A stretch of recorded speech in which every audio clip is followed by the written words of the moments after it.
Welcome to a very special Paul Ramsay Foundation event. Isn't it great to get out and about? Hopefully this is a presage of more things to come. You're actually present at what we hope will become a pioneering event and the launch of a Thought Leaders series that we want to repeat again and again. I'd like to start, as we always do at Paul Ramsay Foundation events, by acknowledging that we meet on the land of the Gadigal people of the Eora Nation and pay my respects to elders past, present and emerging. So, tonight is about a book. It's a very special book. And to provide a little bit of background to that, Louise Adler from Hatchet, who's the publisher, has beamed in a video, and I'm going to cue to a video from Louise to give a little bit of context for On Life's Lottery. Michael, thank you for that kind introduction. I would also like to acknowledge that I'm speaking on the land of the people of the Kulin Nation and pay my respects to elders past and present. I have to apologise for not being present here physically at today's launch, but I'm delighted to have the opportunity to say a few words as we celebrate the publication of Glyn Davis's latest book. It's been my experience in this business that prospective authors follow rather traditional gender lines. Approaching women with a suggestion they may like to write on a particular subject is usually met by incredulity and the recommendation that other women would do a much better job.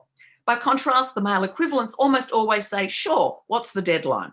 But general rules always bump up against exceptions, and Glyn Davis is the exception to that publishing rule. He's understated, considered and collaborative. He's one of an increasingly rare breed of Australian writers who can write, intellectuals who can think, academics who are engaged in public discourse, and individuals who've made a tangible contribution to creating a civil society.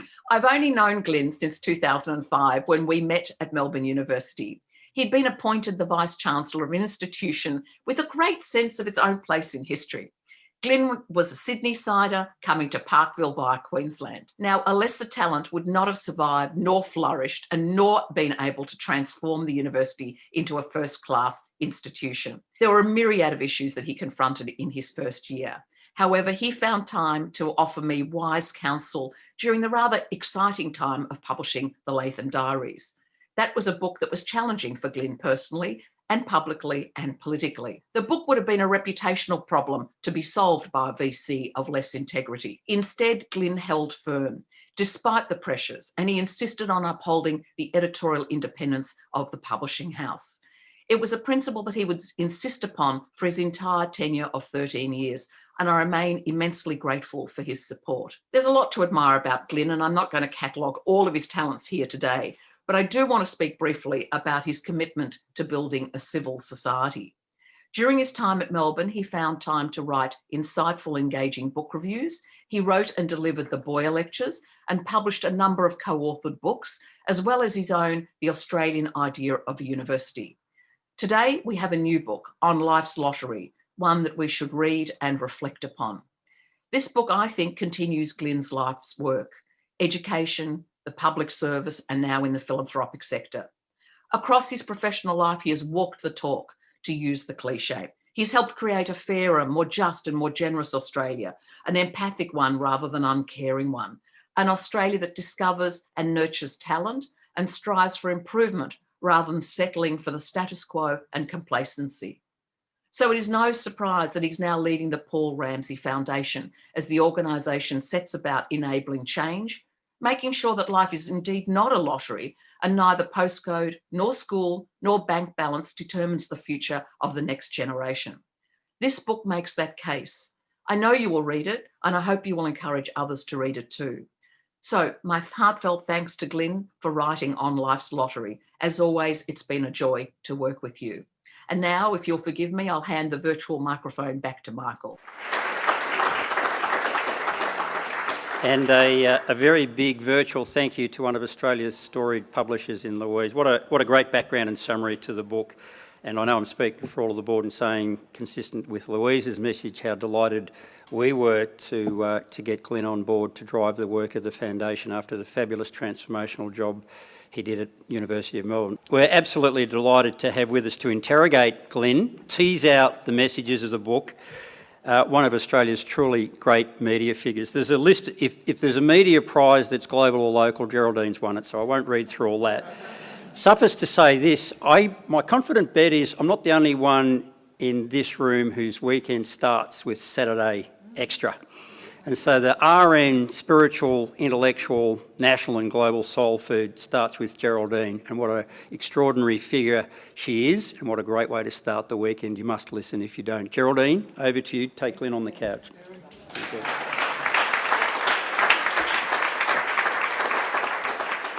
Well, thank you. That's a marvellous advertisement. I'm delighted. Yes, I do encourage you all, and you can always podcast. This is my new thing. You've got to encourage people to podcast if you can't listen at the exact time. Well, distinguished guests, ladies and gentlemen, it is lovely. It's great to be here, and I'm really very honoured, in fact, to be invited to, in effect, launch this book and then to interrogate Glyn. David Morgan said, "Be savage with him." So I'll have the odd savage question. Now, I was brought up on lottery money. Doogue's Lucky Lottery Agency in Perth, I don't know whether there's any Perth people here, in Barrack Street and in Murray Street was the lottery agency in Perth, and that's what actually that was my background and my livelihood. And I was aware, in other words, that notion that by this magical moment, that sort of, that whimsy that got you a ticket, and some people, of course, bought them week in, week out. That's actually what helped raise my money to educate me, that people's lives could alter like that it could turn on a dime, in effect. By winning the lottery in Perth, and the lottery was a very big issue in Perth. And I thought about that when I read this on Life's Lottery. I thought, that notion that people could suddenly improve their situation or not, I really found very worthy of thought. And Glyn also, because he writes so well and he takes you through a whole discussion about how people find themselves in a situation where it's only a lottery that will improve their circumstances. I found it's just very sobering to think that through. He did, of course, talk very much about how he'd been raised, having watched parents do St Vincent de Paul for years and years, very much have a sense of collecting on behalf of others, going into homes that had nothing to do with their own, and he himself going to Meals on Wheels when he was an ANU student in Canberra.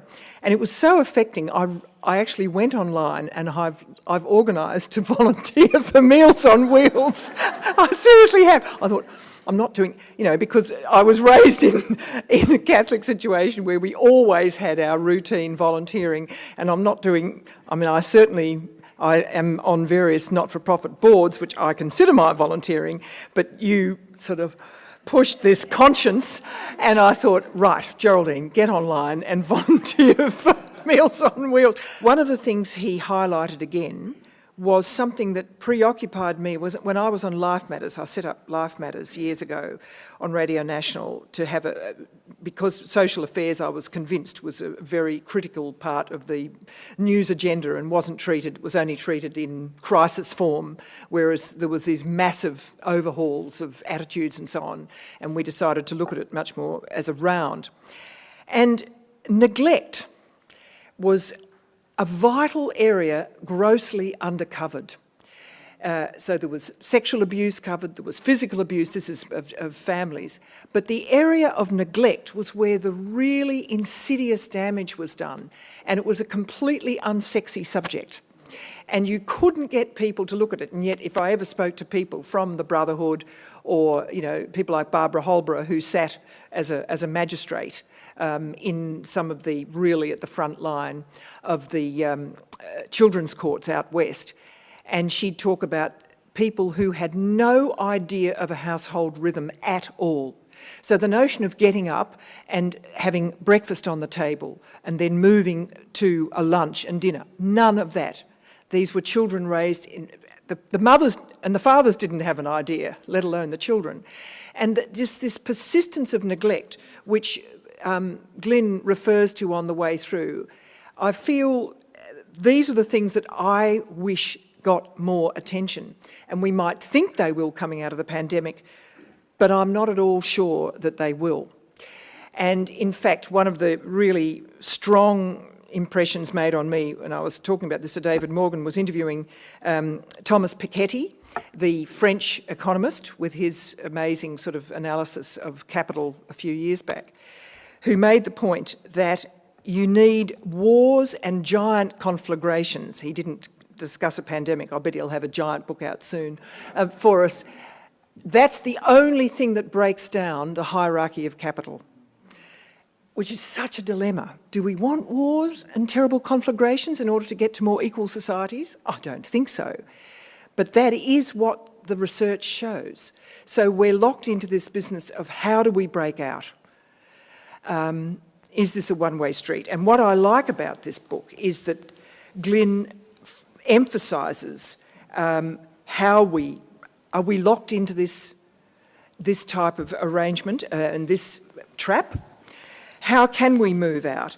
And he has some wonderful examples which I'm going to draw out from him, which really come down to what are my obligations? Am I my brother's keeper? This is obviously what preoccupies Glyn. And he does come out with a very strong sense about this role of collective impact, a collaboration between the role of government and philanthropy, government as both enabler and catalyst, and grand coalitions that we can imagine emerging. They don't exist now, I don't think, well, I'll quiz him about that, so that we do have less frugality as a given. And we do believe that we're on this society, this marvellous society that we've created, really, as he says, here we are. We've essentially consigned the GFC to history, more or less. We've managed the pandemic in ways we couldn't have imagined, and yet we don't seem to have that sense of gameness to tackle this entrenched disadvantage and the loss of hope for the people concerned. So look, I think it's a wonderful, it's little, apart from anything, it's just nice, which is, you know, to all power to Louisa's arm that she came up with this idea. And just this wonderful line, a wonderful paragraph. Begin in a modestly prosperous family and life, by and large, can be good. Be a neglected child or the child of a neglected child, and the shadow may fall over every aspect of your existence and stalk the next generation. Get sick, flee war, be deprived of education, suffer discrimination, have your land appropriated by settlers, and the odds are stacked against you. Chance shapes us. So look, Glyn, I think it's a wonderful addition to your contribution, and I'm absolutely delighted to launch On Life's Lottery today. Congratulations, Glyn. You know, that Paul Vallely wrote that book recently, arguing that there were a great deal of foundations around the world ended up supporting their own people, more or less. Yes. So the numbers who actually do go to the poor are fewer, although Bill Gates must break that down, surely, because he most definitely does. But the real emphasis on embedded disadvantage. Yeah. And they're very well-chosen words. I want you to tell us why. You really wrestled with this, I know. You did a lot of exploration and a lot of really sort of the research that would, befit a Vice-Chancellor, ex-Vice-Chancellor. What was it that got you about those two words? So we very early on thought, if we don't understand the problem, we can't make a difference. Let's do this properly. We engaged the Melbourne Institute to do a study of who are the poorest people in Australia. Where are they? How would you know? And what are the characteristics of their lives? Not at any given time, but what are the patterns that... The Melbourne Institute does the Hilda survey every year, as you know, and it's done it for 25 years. So they can actually track people who've been a generation now. So they can track people who were young when they started and now have children, and they can look at their... And they came back really unambiguously, poverty begets poverty. If you are poor, your children will be poor. If you are very poor, your children will be very poor most of their lives. And then everyone thinks, well, that's counterintuitive, that doesn't make sense. We can all think of examples of individuals who've risen from very modest circumstances to make great contributions and to make their life, and it's true. But it's the exception. You remember the exception and not the statistical pattern. And the statistical pattern says that if you're born male into a very poor family, the chances of you dying equally poor are just over 80%. And if you're born female, the chances of you dying equally poor are just under 90%. So there's also a big gender difference in outcomes. But that's the fate of lots of Australians. And for me, seeing that as starkly in the research was genuinely revelation. You also dwell upon this notion of luck. And that's what Yes. my father selling all the lottery tickets. It was a stroke of luck and your life turned. Yeah. And of course it didn't for, the vast majority. And Michael Sandel from Harvard's been writing a lot about this now, and it exercises this nonsense about luck, actually. Yes. Sandel's point, which is not an original point, essentially is that we have a view of a meritocratic society, and it's the same view. If you work hard and life is, you will do well. And as the paragraph you read out makes the point, true for lots of people, not for everybody. If your starting point doesn't give you the chance to participate in a meritocratic society, you are locked out of all of those choices. And again, it was working with colleagues here at the Foundation to model that, map it, and see its effects. And one of the really interesting experiments for us was after the bushfires.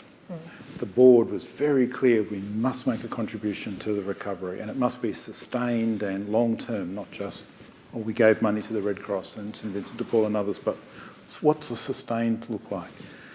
So our colleagues here did mapping exercises. Where were the poorest communities going into the bushfires? And then what are the patterns afterwards? And they're exactly what you expect. The poorest communities got hit hardest and came out of it in the worst place. And that's where we put our money. That's what research allows you to do in a way that's really fundamental. But it's not as if we don't fund people in this situation. Like I quoted you, I think it's John McTiernan who came out and worked for Julia Gillard for a while. He came from London, if you recall, and he worked for British Labour. And he came out and he made it very pithy. It was tough, but I mean, he wasn't considered a great success, but he said Australia has a very persistent underclass in which an enormous amount of money is spent and it doesn't seem to make any difference. That's scary, isn't it? Yes, very scary. Yeah. I remembered it. I took it in and I thought maybe it takes a foreigner to actually come up with that diagnosis. Now, is that a fair comment? So I think most Australians are confronted if you say that levels of poverty in Australia are higher than in most OECD countries. We have a higher level of poverty. It's just so counterintuitive with how we think of ourselves. That's what the data says really clearly. So yes, we have a persistent underclass and they don't get an even break. And they have all of the issues that you would expect. So my colleague Jenny Wallen has helped us develop this idea of a cycle of disadvantage and an on-ramp, all the things that push you onto the cycle and the very few off-ramps that might allow you to get a better life. And they're all the predictable on-ramps, and they start scarily at birth. And we've got colleagues in the room who've done work on early childhood that show you that all the markers of disadvantage are there by 18 months, and they're all going to be there before you get to school, let alone how you then perform in school and then what follows afterwards. And again, it's just not how we think of ourselves, but it's what's the evidence say. So once you know that evidence, you have to do something about it. So what are the off-ramps? Well, the off-ramps are all about providing opportunities for a better life. And there's not one, there's many. They're not in one place, they're across right around the cycle. But we've decided as a foundation, and the board has strongly supported this, to focus on young people, because your best chance of getting people into a better life is when they're young. Later in life it becomes amelioration rather than genuine chance to transform lives. So all of our programs are focused on young people. We think there are three key areas. What we call learning lives, which is really 0 to 18. It's the formative years of life. It's traditionally talked about as early childhood and schooling, but in truth is the same factors are all the way through. The second is transitions to employment, because even if you get through school, and we're now as a nation much better than we were at getting people through to year 12, and it makes a big difference getting through to year 12. Nonetheless, it's really hard to get a job in lots of areas. In Coffs Harbour, there's a 23% youth unemployment rate. If you grow up in Coffs Harbour, and even though there's now a campus there, you can even go to university there, there's still 1 in 4 just about not getting jobs. And then the final area, tragically but necessarily, is criminal justice, because what do you do for kids who do fall into the juvenile justice system, and how do you provide lots of different ways for them either not to get into the system, or if they have fallen into the system, have a better life coming out. How do you think about reducing recidivism, alternative sentence structures, lots of programs to think about incentives not to end up, as it were. And I, in Melbourne, live just near the Parkville Juvenile Justice Detention Centre, which I walk around regularly, and it's barbed wires and razor wire, and you just think there are 14-year-olds in there, and this is the only world they now know. Savage question coming up just to Excellent. satisfy Okay. David Morgan. Yeah, Why will you do any better than government? We won't, and we shouldn't try to do what government does. One of our founding rules is we don't do government's work. So in the book, I tell the story of the Maranguka project in Bourke, which was focused on young people who end up in jail. And that's the starting point. And then it reached out. It started to say, well, it isn't enough to talk about those kids. You've got to talk about their families. You've got to talk about domestic violence in their families. You've got to talk about employment. You've got to talk about really simple things like not having the basic documentation that allows you to go through life. And so that program, which we do not fund, but neither does government, has been extraordinarily successful in bringing down incarceration rates for young Indigenous people in Bourke. And when they're not in jail, they're in school. So they're now graduating from high school at a rate that they haven't ever before in Bourke. And Bourke had the highest level of youth incarceration in New South Wales, and therefore one of the highest in the country. And that program is a brilliant collaboration, the Grand Coalition. The Grand Coalition. It's first the Indigenous communities in Bourke, individual leaders like Alistair Ferguson, but the communities they lead. And then it's the local institutions in Bourke, the Bourke City Council, the local police, the local high school, and then and distantly afterwards, it's the state government. But it's not dependent on government. If you just ask government to solve the problem, what government does is lock people up. And Right. I mean, it is interesting because in that, thank you very much, it was a gorgeous story about daily phone calls now between the police and the members of this organisation. And so there's a sort of a trust has developed. Took a while. Yes, absolutely. So that if a child starts not turning up to school or if they've been breaking windows or whatever, that's followed up. But by the sound of it, not necessarily in a super punitive way at the start. I mean, That's right. Is that right? Absolutely right. And then asking what pushes people into the cycle of disadvantage. And mentioned in the book, one of the strange but important considerations is most young Indigenous boys in Bourke, their first encounter with the police will be they'll be caught driving illegally. Because of course you want a car and of course you want to get around. So why are they driving illegally? Because it turns out nearly, I say 200,000 in the book, we now know it's closer to 300,000 Indigenous Australians do not have birth certificates. I couldn't believe that when I read that. And if you don't have a birth certificate, you can't get a driver's licence, and therefore you end up... So one of the simple operations was to help particularly young boys, but in fact everybody, get a birth certificate. And we're now funding the Pathfinders, which is an Indigenous organisation that's helping Indigenous Australians get birth certificates. If you do that, bizarrely you reduce... you can see the sequence. You reduce the number of people that end up in trouble with the police, and if you can avoid the first offence, you're in a much better place. And what role does government play? What I'm leading you to is this Grand Coalition thing, which you're really on about, aren't you? It's not just one or t'other. Yeah. So I've had the great honour of working in government and with my colleague Anna Bligh, who's here, amongst others, for quite a while in Queensland, including in some of the poorest parts of Queensland. And Queensland does poor well. It really does. When people are poor in Queensland, they really are poor. And government is hugely important to that. Like, you can't take it out of the equation, but it's often not enough. And it's not enough because government must operate under a set of rules that are about equal treatment of everybody, about delivering the same services in a way that's fair and equitable, and it's not tailored and it's not bespoke. The big shift in government over the last 20 years is to say we have to get out of an industrial model of how we deliver services and be responsive and be focused. And that's what we're seeing coming through. So government is involved in Bourke, it is involved in Doveton, but it doesn't lead in either project. It's a partner, not the leader. And it doesn't set up the project, it comes into a project that comes out of community and institutions. Such a different approach. Well, in fact, you've got this lovely line from Pamela Ryan, the best aid doesn't look like aid. Yeah, and it isn't. It does.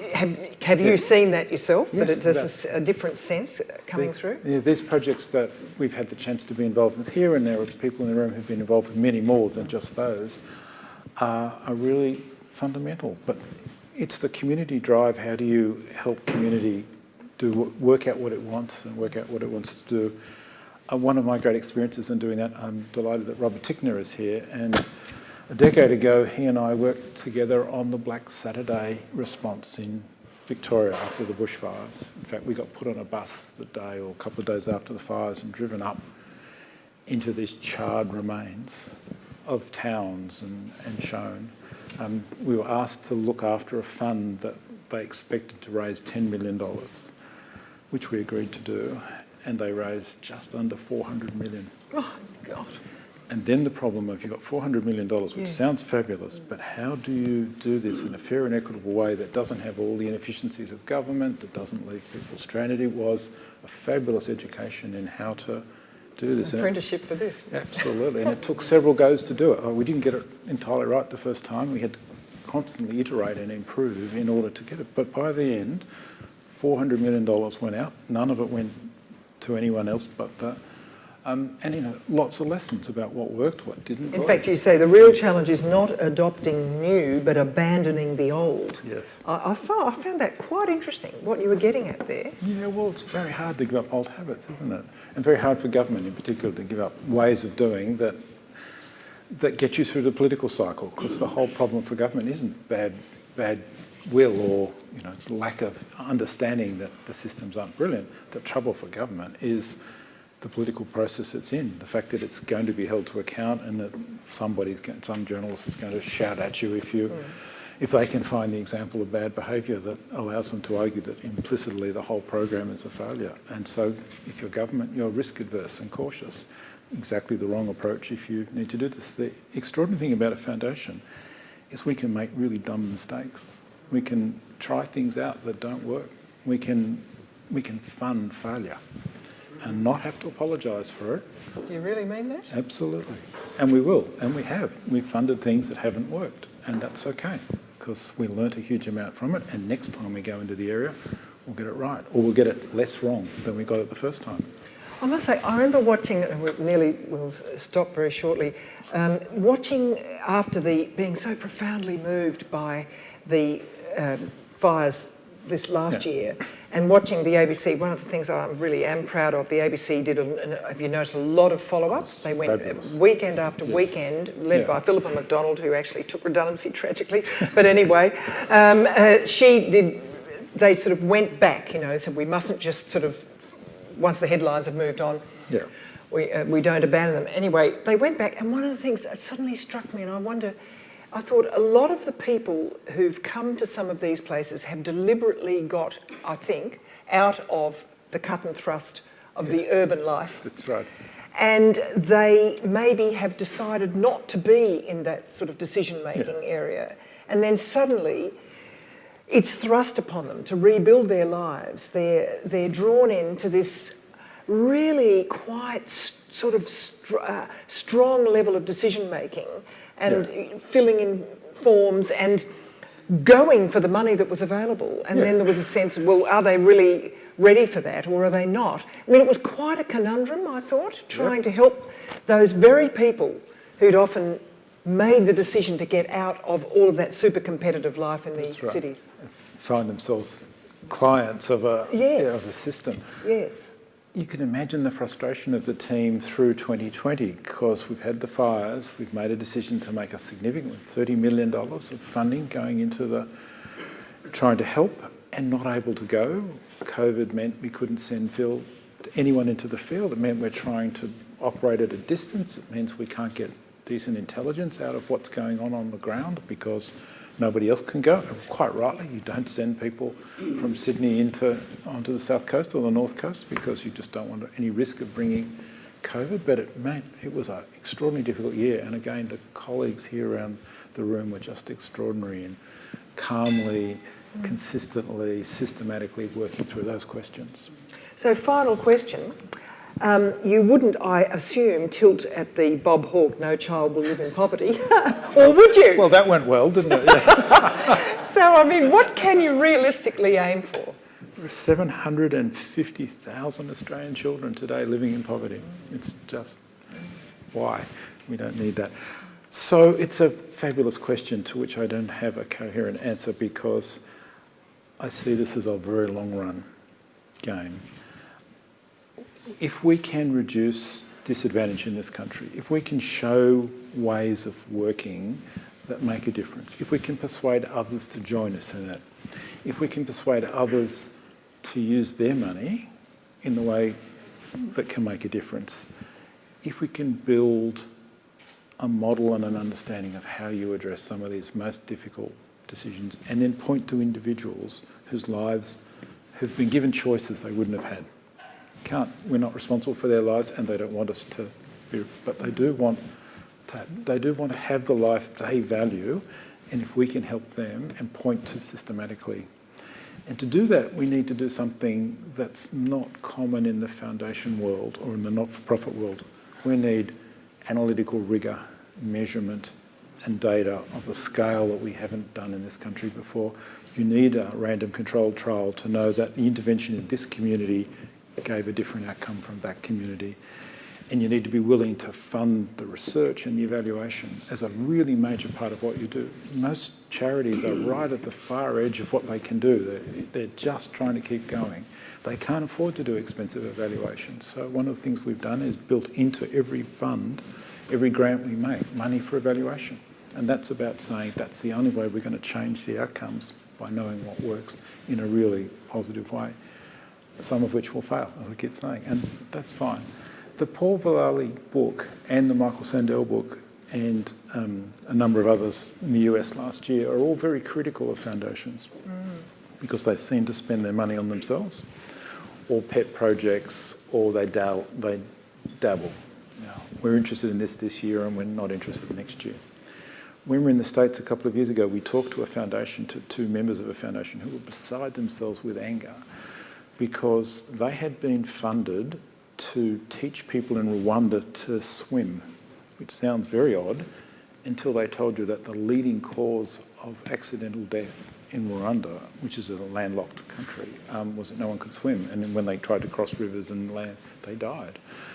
And this US foundation had recognised the problem, funded them for a couple of years, and then lost interest. Right. And just as they were showing that they had actually materially brought down the death rate in Rwanda, the foundation decided it was going to spend its money somewhere else on a different project.